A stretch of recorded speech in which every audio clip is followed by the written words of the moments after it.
Hi friends, welcome back to Soumya's cooking channel. ನಾನಿವತ್ತು ಕರ್ಬೇವಿನ ಸೊಪ್ಪನ್ನ ಬಳಸ್ಕೊಂಡು ಒಂದೊಳ್ಳೆ ಹೆಲ್ತಿ ರೆಸಿಪಿ ಅಂದರೆ ಬ್ರೇಕ್ಫಾಸ್ಟಿಗೆ ಆರಾಮಾಗಿ ಲಂಚ್ ಬಾಕ್ಸ್ಗೂ ನೀವು ಕೊಟ್ಟು ಕಳಿಸ್ಬೋದು. ಆ ಥರ ಮಾಡ್ಬೋದು. ಅಂದರೆ ತುಂಬ ಈಸಿಯಾಗಿ ಟೇಸ್ಟಿಯಾಗಿ ತುಂಬಾ ಚೆನ್ನಾಗಿ ನಾವು ಮಾಡ್ಕೋಬೋದು. ಹಾಗೆ ಇದು ಹೆಲ್ತ್ಗೂ ಕೂಡ ತುಂಬಾ ಒಳ್ಳೆಯದು. ಕರಿಬೇವು ಎಲ್ಲ ರೀತಿಯಲ್ಲೂ ಒಳ್ಳೆಯದು. ಕೊಲೆಸ್ಟ್ರಾಲ್ ಕಡಿಮೆ ಮಾಡುತ್ತೆ, ಬ್ಲಡ್ ಪ್ಯೂರಿಫಿಕೇಷನ್ ಮಾಡುತ್ತೆ, ಮತ್ತು ನಮ್ಮ ವೆಯ್ಟು ಕೂಡ ಡಿಕ್ರೀಸ್ ಮಾಡುತ್ತೆ. ಸೊ ಹಾಗಾಗಿ ಕರಿಬೇವನ್ನ ಬಳಸ್ಕೊಂಡೆ ಇವತ್ತು ಯಾವ ಹೆಲ್ತಿ ರೆಸಿಪಿನ ನಾನು ಮಾಡ್ತಾಯಿದ್ದೀನಿ ಅಂತ ಈ ವಿಡಿಯೋದಲ್ಲಿ ತೋರಿಸ್ತೀನಿ. ಸಂಪೂರ್ಣವಾಗಿ ನೋಡಿ. ಈಗ ನಾನು ಫಸ್ಟು ಎಲ್ಲ ಪದಾರ್ಥಗಳನ್ನೂ ಹುರ್ಕೋತೀನಿ. ಏನೇನು ತೊಗೊಂಡಿದ್ದೀನಿ ಅಂದರೆ ಒಂದು 3 ಸ್ಪೂನಷ್ಟು ಕಡಲೆಬೇಳೆ, 3 ಸ್ಪೂನಷ್ಟು ಉದ್ದಿನಬೇಳೆ.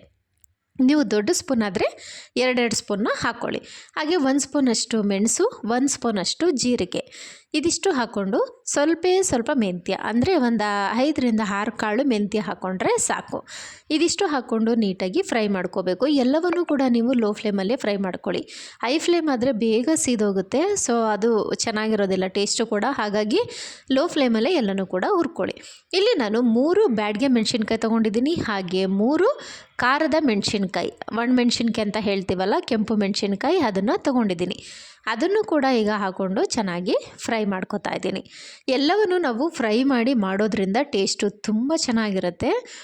ಒಂದೊಳ್ಳೆ ಆರಾಮ ಕೊಡುತ್ತೆ ಅಂತಲೇ ಹೇಳ್ಬೋದು. ಹಾಗೆ ಈ ಪುಡಿನ ನೀವು ಸುಮಾರು ಒಂದು 15 ದಿನಗಳವರೆಗೂ ಕೂಡ ನೀವು ಶೇಖರಣೆ ಮಾಡಿ ಇಡ್ಬೋದು. ಯಾಕೆ ಅಂದರೆ ನಾನಿಲ್ಲಿ ಯಾವುದೇ ಹಸಿ ಪದಾರ್ಥಗಳನ್ನ ಬಳಸಿ ಮಾಡ್ತಾಯಿಲ್ಲ. ಸೊ ಹಾಗಾಗಿ ಈ ಪೌಡರು ಕೆಡೋದು ಇಲ್ಲ. ಈಗ ನಾನು ಮೆಣಸಿನ್ಕಾಯಿ ಹುರಿದಿದ್ದು ಹಾಕಿದ್ದೆ.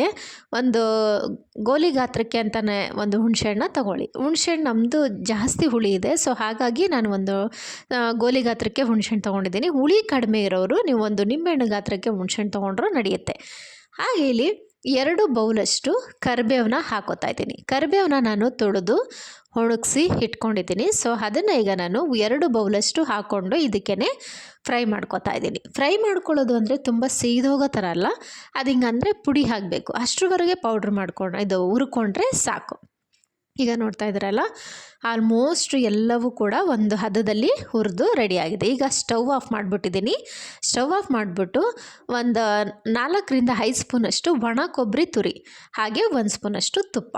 ಒಣ ಕೊಬ್ಬರಿಕಾಯಿನೇ ಯಾಕೆ ಹಾಕಬೇಕು ಅಂತ ಅಂದರೆ ಇದನ್ನ ನಾವು ಶೇಖರಣೆ ಮಾಡಿ ಇಡೋದ್ರಿಂದ ಸೊ ಹಾಳಾಗೋದಿಲ್ಲ ಒಣ ಕೊಬ್ಬರಿ ಯೂಸ್ ಮಾಡೋದ್ರಿಂದ. ಹಾಗಾಗಿ ಹಸಿಕಾಯಿನೂ ಬೇಕಾದ್ರೆ ನೀವು ತಕ್ಷಣಕ್ಕೆ ಮಾಡಿ ಹಾಕೊಳ್ಳೋರಾದರೆ ಹಸಿಕಾಯಿನೇ ಯೂಸ್ ಮಾಡಿ ಹಾಕೋಬೋದು. ಅದು ಕೂಡ ಟೇಸ್ಟು ತುಂಬ ಚೆನ್ನಾಗಿರುತ್ತೆ. ಈಗ ನಾನು ಎಲ್ಲ ಹುರಿದಿದ್ದಾಯಿತು, ಅದೆಲ್ಲ ಚೆನ್ನಾಗಿ ಆರೋದಕ್ಕೆ ಬಿಟ್ಟಿದ್ದೆ. ಅದೆಲ್ಲ ಆರಿದ ಮೇಲೆ ಒಂದು ಮಿಕ್ಸಿ ಜಾರ್ಗೆ ನಾನು ಏನೆಲ್ಲ ಹುರ್ಕೊಂಡಿದ್ದೆ ಅದನ್ನೆಲ್ಲ ಇದಕ್ಕೆ ಹಾಕ್ಕೊಂಡು ಈಗ ಚೆನ್ನಾಗಿ ಪೌಡ್ರ್ ಮಾಡಿ ಇಟ್ಕೊಳ್ಳೋಣ. ಚೆನ್ನಾಗಿ ನುಣ್ಣಗೆ ಆದಷ್ಟು ಪೌಡ್ರ್ ಮಾಡಿ ಇಟ್ಕೊಳ್ಳಿ. ಈಗ ನೋಡಿ, ಪೌಡ್ರು ಕೂಡ ಮಾಡಿ ರೆಡಿಯಾಗಿದೆ. ನೀರು ಏನೂ ಬಳಸೋ ಹಾಗಿಲ್ಲ. ನಾವೇನು ಪದಾರ್ಥಗಳು ಹಾಕಿದ್ವಿ ಅದಷ್ಟೇ ಪೌಡ್ರ್ ಮಾಡಿ ಇಟ್ಕೋಬೇಕು. ಈಗ ಇದನ್ನು ನೀವು ಏರ್ ಕಂಟೈನರ್ ಬಾಕ್ಸ್ಗೆ ನೀವು ಹಾಕಿ ಇಟ್ಕೊಂಡ್ರೆ ಆಯಿತು. ನೀವು ಯಾವಾಗ ಮಾಡ್ತೀರೋ ಆ ಟೈಮಲ್ಲಿ ಪೌಡ್ರನ್ನ ಬಳಸ್ಕೋಬೋದು. ಈಗ ಇದನ್ನು ಮಾಡೋದು ಹೇಗೆ, ತುಂಬ ಈಸಿಯಾಗಿ ಪೌಡ್ರೊಂದು ರೆಡಿ ಆದರೆ ಸಾಕು. ಆರಾಮಾಗಿ ಒಗ್ಗರಣೆ ಕೊಟ್ಟು ರೈಸ್ ಮಾಡಿಕೊಂಡ್ರೆ ಕರಿಬೇವಿನ ರೈಸು ರೆಡಿ ಆಗುತ್ತೆ. ಈಗ ನಾನಿಲ್ಲಿ ಪೌಡ್ರ್ ಮಾಡಿ ಇದನ್ನು ಒಂದು ಡಬ್ಬಕ್ಕೆ ಹಾಕಿ ಇಟ್ಕೋತೀನಿ. ನನಗೆ ಯಾವಾಗ ಬೇಕೋ ಆಗ ಯೂಸ್ ಮಾಡ್ಕೋಬೋದು. ಸೊ ಈಗ ನಾನಿಲ್ಲಿ ಮಾಡೋದು ಹೇಗೆ ಅಂತ ತೋರಿಸ್ತಾ ಇದ್ದೀನಿ. ಪೌಡ್ರ್ ಆಲ್ರೆಡಿ ರೆಡಿ ಮಾಡಿ ಇಟ್ಕೊಂಡಿದ್ದೀವಿ. ಈಗ ಒಂದು ಪಾತ್ರೆ ಇಟ್ಕೊಂಡಿದ್ದೀನಿ. ಅದಕ್ಕೆ ಒಂದು 2 ಸ್ಪೂನಷ್ಟು ಕುಕ್ಕಿಂಗ್ ಆಯಿಲ್ನ ಸೇರಿಸ್ಕೊತಾ ಇದ್ದೀನಿ. ನೀವು ಯಾವ ಎಣ್ಣೆ ಬಳಸ್ತೀರೋ ಅದೇ ಎಣ್ಣೆನ ನೀವಿಲ್ಲಿ ಹಾಕ್ಕೊಂಡ್ರೆ ಆಯಿತು. ಮೊದಲಿಗೆ ನಾನು ಸ್ವಲ್ಪ ಕಡಲೆ ಬೀಜ ಹಾಕ್ಕೊಂಡು ಫ್ರೈ ಮಾಡಿ ಎತ್ತಿಟ್ಕೋತೀನಿ. ಚಿತ್ರಾನ್ನಕ್ಕೆ ಹಾಕ್ಬೋದು, ಬೇರೆ ಯಾವುದೇ ರೈಸ್ಗೆ ನಾವು ಕಡಲೆ ಬೀಜ ಯೂಸ್ ಮಾಡ್ತೀವಿ ಅಂತ ಅಂದರೆ ಫಸ್ಟು ನಾವು ಫ್ರೈ ಮಾಡಿ ಎತ್ತಿಟ್ಕೊಂಡು ಆ ನಂತರ ಬಳಸೋದ್ರಿಂದ ಟೇಸ್ಟು ತುಂಬ ಚೆನ್ನಾಗಿರುತ್ತೆ. ಹಾಗೆ ಕಡಲೆ ಬೀಜ ತುಂಬಾ ಕ್ರಿಸ್ಪಿಯಾಗಿ ಬಾಯಿಗೆ ಸಿಗುತ್ತೆ. ಸೊ ಈಗ ನಾನು ಫಸ್ಟು ಕಡಲೆ ಬೀಜ ಎಲ್ಲನೂ ಫ್ರೈ ಮಾಡಿ ಎತ್ತಿಟ್ಕೊಂಡೆ. ಈಗ ಇದಕ್ಕೊಂದು ಸಣ್ಣ ಒಗ್ಗರಣೆ ಕೊಟ್ಕೊಂಡು ರೈಸ್ ಕಲಿಸ್ಕೊಂಡ್ರೆ ರೆಡಿ. ಈಗ ಎಣ್ಣೆ ಕೂಡ ಕಾದಿದೆ.